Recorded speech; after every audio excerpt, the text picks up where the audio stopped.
We've all been told that taking over a successful business, following a legendary mentor, or inheriting a great family name is the ultimate win.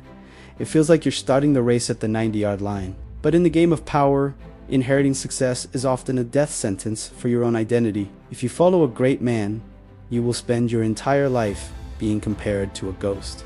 If you succeed, people will say it's because of the foundation they built. If you fail, people will say you weren't strong enough to fill their shoes. Today, we breaking down law 41 of the 48 laws of power. Avoid stepping into a great man's shoes. To stand strong is the foundation here. It takes immense internal courage to step away from a pre-built throne and build your own chair from scratch. Why is standing strong the only way to survive life? Because the temptation to imitate is a siren song for the weak. Weakness is maintenance mode. You try to keep everything exactly as the great man left it. You become a museum curator of someone else's brilliance. You aren't leading, you're babysitting a legacy. Strength is creative destruction. You acknowledge the past, but you have the backbone to burn parts of it down to make room for your own vision. Standing strong means you don't need the reflected glory of a predecessor. You'd rather be a nobody building a new empire than as somebody presiding over a dying one. Alexander the Great had the ultimate great man father, Philip II of Macedon. Philip had already turned Macedonia into a powerhouse. Most sons would have been happy just to hold on to what Philip built, the move. Alexander was terrified that his father would leave him nothing left to conquer. He didn't just want to be Philip's son. When he took power, he didn't follow his father's cautious plans. He pivoted. He changed the tactics, he changed the scope, and he marched into lands his father never even dreamed of. The result? Alexander didn't step into Philip's shoes. He threw them away and ran a different race.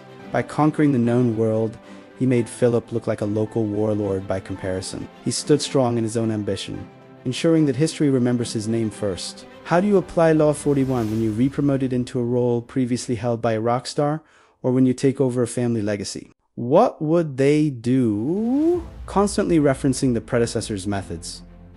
What do I see? Assessing the current landscape with fresh, unbiased eyes. Keeping the old guard, keeping advisors just because they were loyal to the last guy. The clean sweep, bringing in your own team who owes their loyalty to your vision. Small tweaks, making minor changes to avoid upsetting people. Pivot, changing the branding, the goals, or the culture immediately to signal a new era. 1. Differentiate early in your first 30 days. Make a decision that the great man would never have made. It sets the tone that the rules have changed. 2. Establish your own symbols. Change the visual environment. New logo, new office layout, new way of running meetings. Break the visual memory of the past. 3. Don't compete on their turf. If your predecessor was a great orator, don't try to out-talk them. Be the leader who is great at data. If they were a people person, be the one who is the master strategist. Win in a different category. People think that by changing things, they are being disrespectful to the past. Standing strong is the realization that the best way to honor a great predecessor is to be as bold as they were. They didn't get great by following someone else. They got great by being themselves. If you try to be them, you are actually insulting their legacy of original thought. Own your space. If the shoes don't fit, walk barefoot until you can make your own.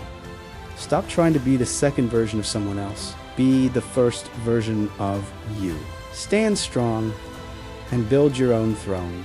If this series is helping you find your own path to power, hit that subscribe button. We are moving into the final laws, and the strategies are becoming lethal. Next time, we're looking at Law 42.